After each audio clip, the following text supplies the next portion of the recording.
आदि में, जब समय ने ब्रह्मांड में अपनी लय अंकित नहीं की थी, वहां केवल अराजकता थी, संभावनाओं का एक अंतहीन मथने वाला सागर। इस निराकार शून्य से एक दिव्य इच्छा प्रकट हुई।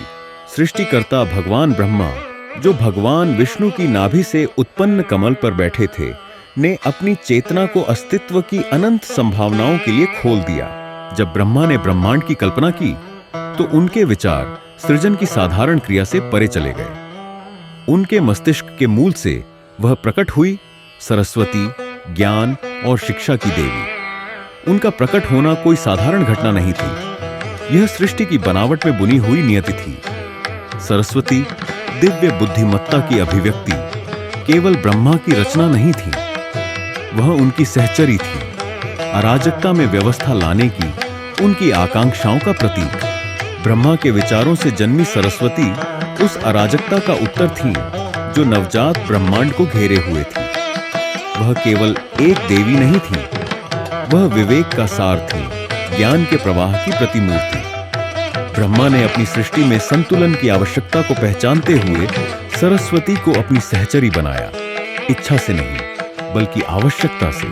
साथ में उन्होंने विचार और क्रिया, बुद्धिमत्ता और सृजनात्मकता, तर्क और प्रेम के मिलन का प्रतीक बनाया।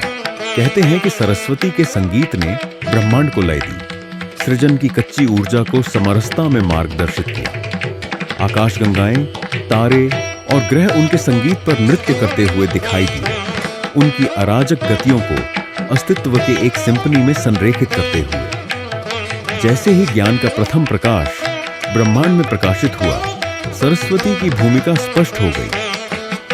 वह व्यवस्था लाने वाली थी, वह शक्ति जो अराजक ऊर्जा को अर्थपूर्ण पैटर्न में ढालती है। उनके माध्यम से देवताओं, मानवों और ऋषियों को समझने के साधन प्रदान किए गए।